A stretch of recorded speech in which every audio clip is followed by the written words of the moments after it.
Assalamualaikum warahmatullahi wabarakatuh.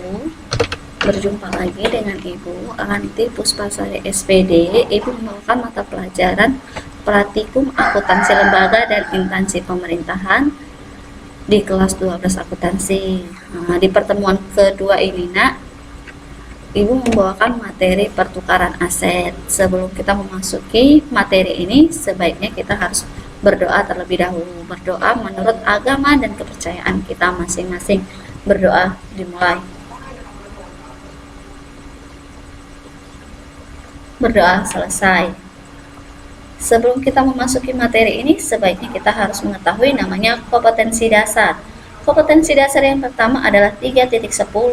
Menganalisis transaksi akuntansi aset Sasker dan akuntansi aset desa atau kelurahan. Dan 4.10 melakukan pencatatan akuntansi aset dan akuntansi aset desa atau kelurahan. Indikator pembelajaran yang pertama menjelaskan pertukaran aset dan yang kedua mendeskripsikan penghapusan atau penjualan aset tetap. Pertukaran aset adalah suatu aset tetap dapat diperoleh melalui pertukaran atas suatu aset yang serupa yang memiliki manfaat yang serupa dan memiliki nilai wajar yang serupa. Suatu aset tetap juga dapat dilepas dalam pertukaran aset atau dengan cara kepemilikan aset yang serupa. Dalam keadaan tersebut, tidak ada keuntungan atau kerugian yang diakui dalam transaksi ini. Biaya aset yang baru diperoleh dicatat sebesar nilai yang tercatat atau carrying amount atas aset yang dilepas.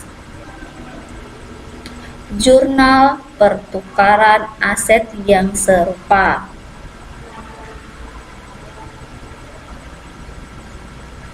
Oke, di sisi debit itu adalah aset tetap baru dan di sisi debit ekuitas dana investasi atau diinvestasikan dalam aset tetap buka kurung yang lama, dan di sisi kredit adalah aset tetap lama dan di sisi kreditnya adalah ekuitas dana investasi atau diinvestasikan dalam aset tetap yang baru. Penghapusan atau penjualan aset tetap.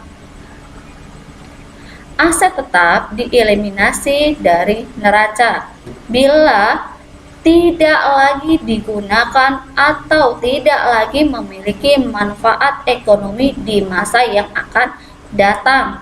Yang kedua, dijual atau ditukar. Oke, penghapusan atau penjualan aset tetap pemerintahan daerah harus dilakukan setelah persetujuan pejabat yang berwenang.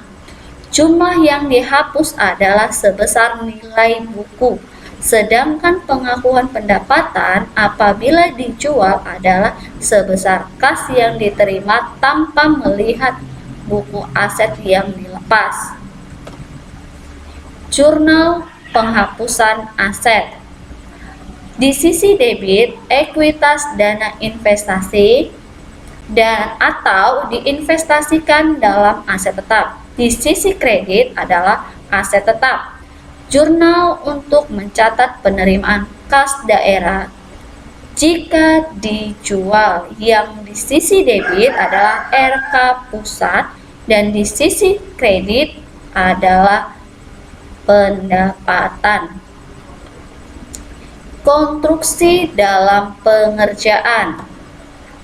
Konstruksi dalam pengerjaan menggambarkan biaya yang diakumulasikan sampai pada tanggal laporan posisi keuangan dari semua jenis aset tetap dalam pengerjaan yang belum selesai dibangun.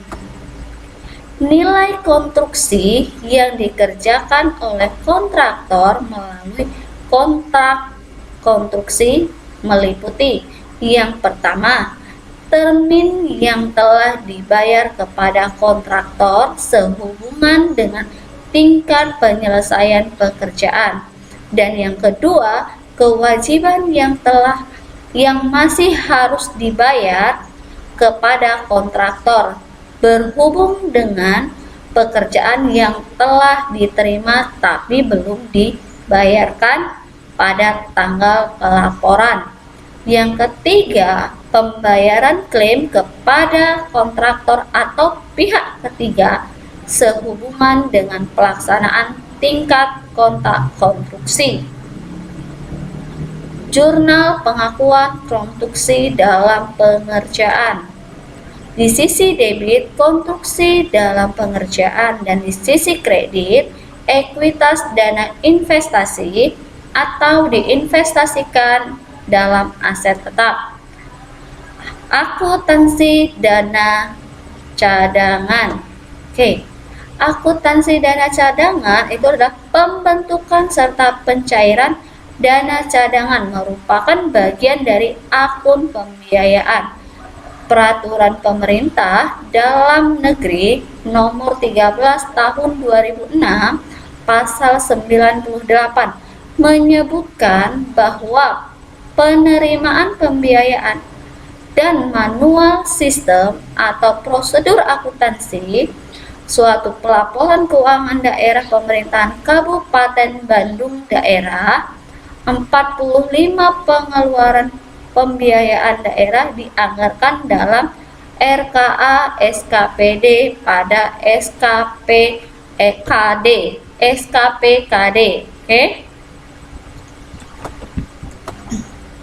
Akuntansi aset lainnya. Sesuai peraturan pemerintahan nomor 24 tahun 2005 tentang standar akuntansi pemerintahan atau disebut SAP, aset non-lancar lainnya diklasifikasikan sebagai aset lainnya. Termasuk dalam aset lainnya adalah tagihan piutang penjualan angsuran, tagihan tuntutan ganti rugi daerah, kemitraan dengan pihak ketiga, aset tidak berwujud, dan aset lainnya. Jurnal penyesuaian untuk pengakuan bagian lancar piutang jangka panjang. Di sisi debit diinvestasikan dalam aset lainnya, dan di sisi kredit tagihan penjualan angsuran, tuntutan pembendaharaan, dan tuntutan ganti. Sekian materi yang sudah Ibu sampaikan, semoga bermanfaat. Jaga-jaga kesehatan Muna, semoga kita bisa berjumpa lagi. Dan jangan lupa kerjakan tugas-tugasmu dengan baik. Sebelum Ibu akhiri, marilah kita berdoa terlebih dahulu. Berdoa menurut agama dan kepercayaan kita masing-masing. Berdoa dimulai. Berdoa selesai. Assalamualaikum warahmatullahi wabarakatuh.